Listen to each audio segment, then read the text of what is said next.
เก็บนำกันก่อนพ่อพี่น้องเบิ่งก่อนนี่ทีโทช่วยลมพัดไปหมดน่ะลมพัดลมแหงเนาะบ้านเพิ่นนี่เบิ่งทางพี่คือสิพ้นตกกว่าทางเฮาได้ทุกคนผู้เรือก็พามานี่ฮะเบาบี้บ่เออเบาบี้พามาทุกคนอ่ะอืมเนาะสวัสดีโคนาแหนมพี่ในเขาหนึ่งคนบ้านเพิ่นคือสีแหงเนาะบ้านนงเนาะแห้งไว้มันเป็นท่วมพี่น้องเดี๋ยวเก็บอันนี้อีกก่อนเก็บบ่วงเก็บยัง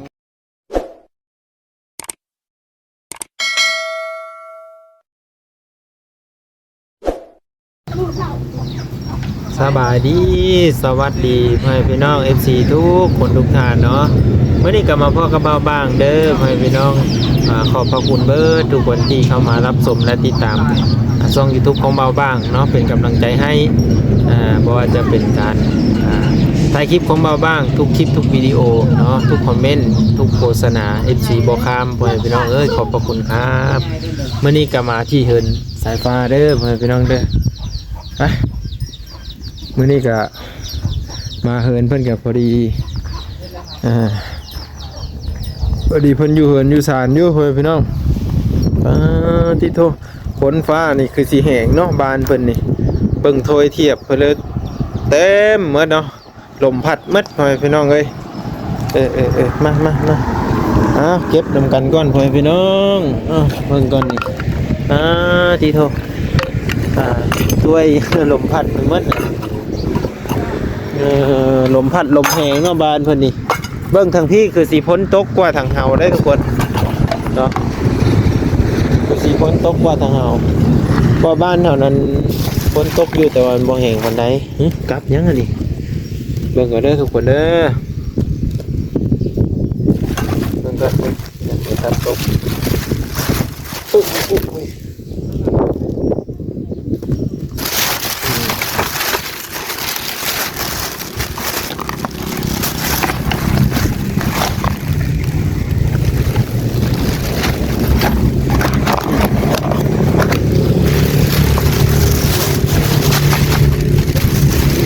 เดี๋ยวหาเก็บที่ก่อนทุกคนเลย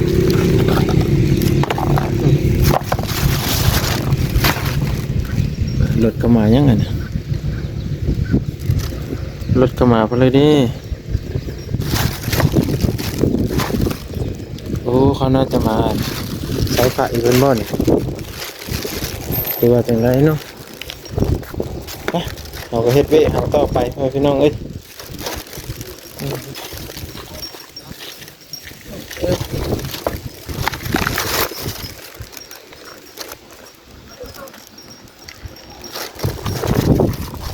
โอ้เพิ่นเอาไม้มาส่ง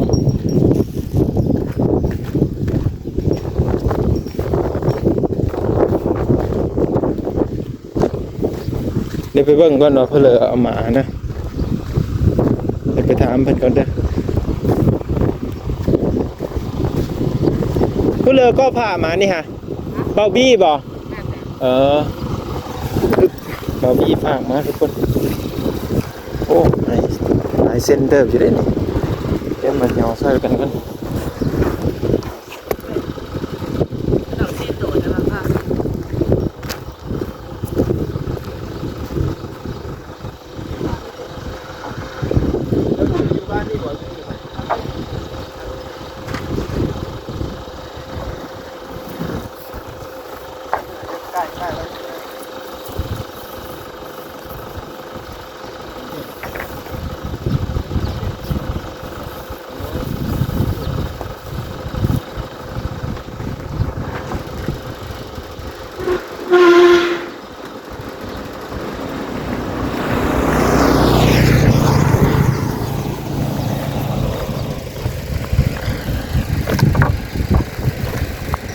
ขอบใจเด้อ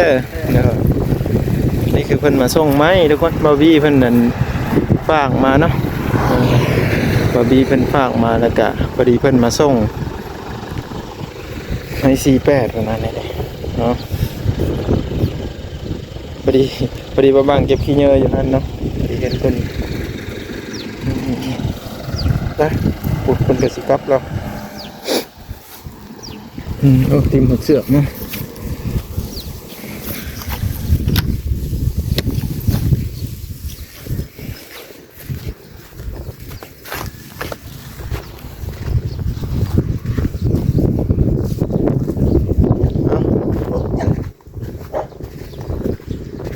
เอากระสิเฮาไปเก็บขี้เหงื่อต่อเด้อทุกคนบาร์บี้ยังบ่ทันมาซะเนาะแว่บ้านพังโหแถววัดป่ามหาโซเพิ่นว่าอันนี้คือเสื้อเพิ่นมัดนั่นเด้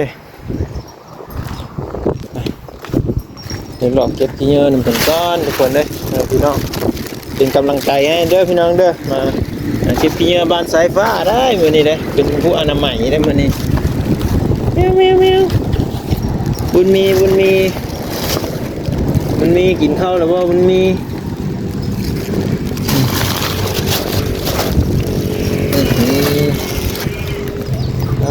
ที่เขาเก็บขี้เหงื่อบ้านสายฟ้าเนี่ย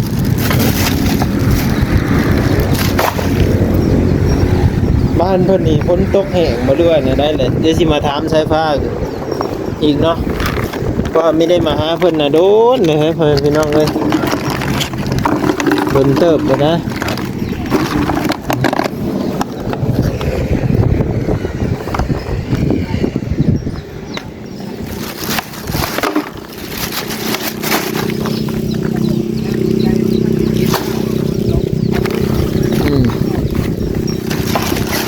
ทีนี้เนาะฝนตกผ้าลงโอ้ลำบากอยู่ได้ทุกคนเลย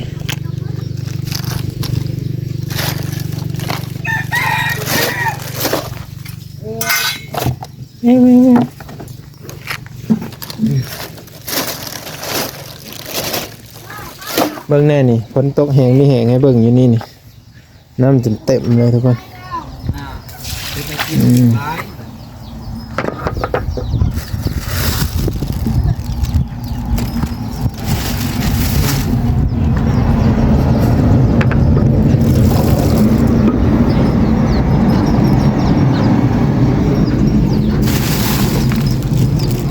โอ้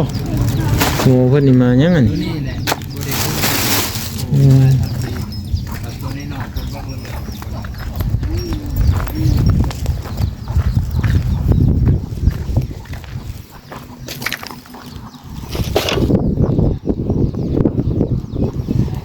ก็คือเมื่อนี้ก็สิได้พากันลุยเฮ็ดอันนี้ของเพิ่นนั้นมันแล้วทุกคน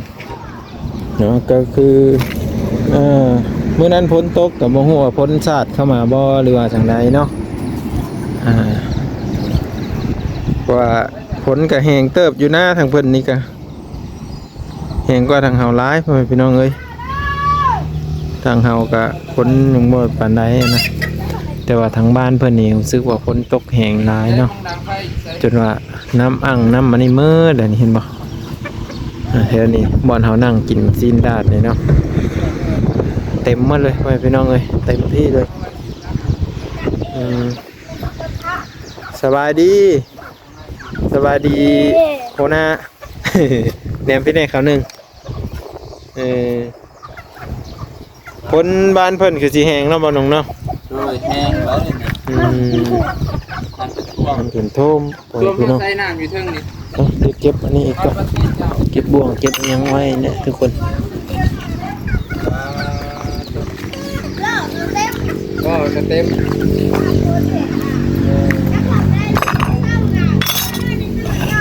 นี่จะได้รับนึง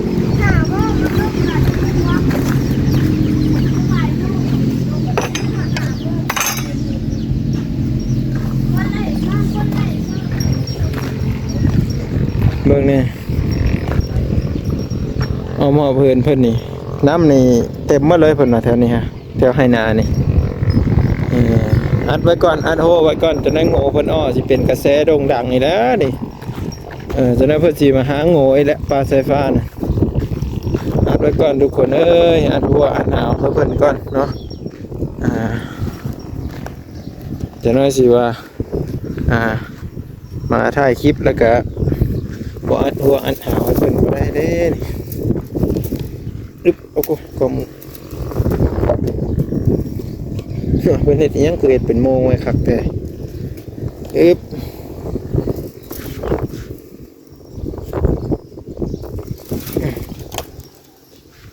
ก็อันนี้น่ะงูมันจังบ่ออกเส้นหัวมันก็สิออกได้ทุกคน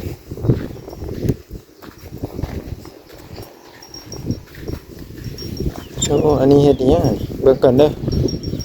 โอ้เพิ่นมาติดกันไว้เลยเนาะ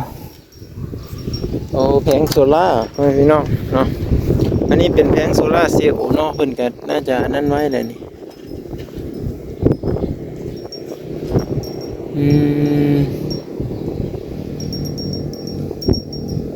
ก็น่าจะยังซากได้อยู่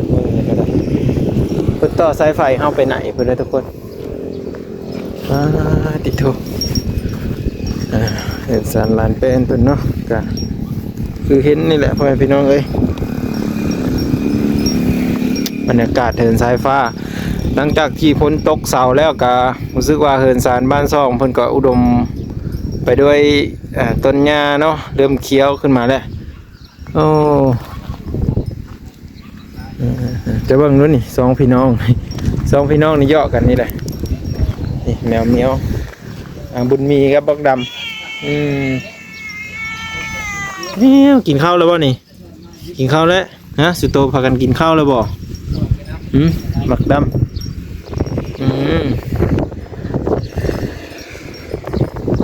มันจะไปคาบคอมันเด้อนั่นเอามุนแมวอยู่รวมกัน2 คนเพื่อนมักย่อกันได้ทุกคนเลยเห็นไหมกินข้าวแล้วฮะกินแล้วข้าวอ่ะกินข้าวแล้ว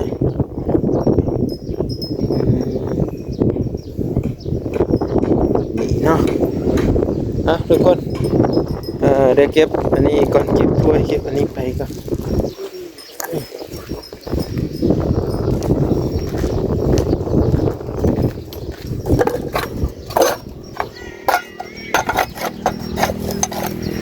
ตัวนี้เราต้องเอาไปแช่ไว้ก่อนเลยทุกคนถ้าเราบ่แช่เราบ่ได้เลย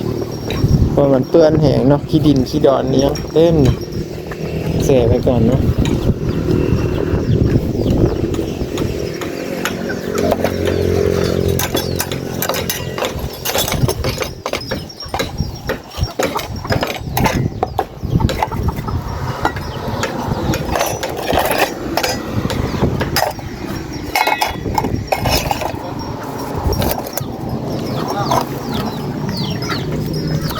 ไม่กับพอดีบาวีสั่งมาเพิ่มอีก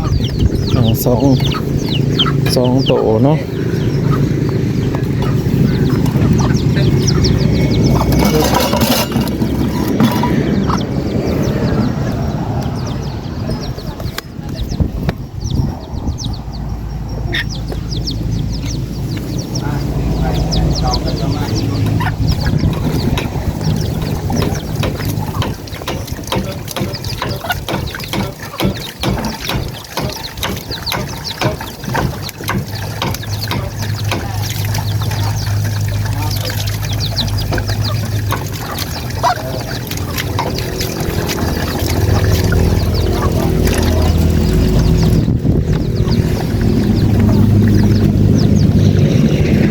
แช่ไว้ก่อนพี่น้องเด้อ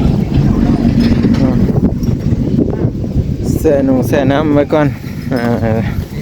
เห็นบ่แถวนี้นี่ล่มมาเลยบ่อนอันหนาเพิ่นนี่เพราะว่ามันนั่นเด้ทุกคนฝนตกเสิร์นเด้ฝนตกใหม่เนาะโอ้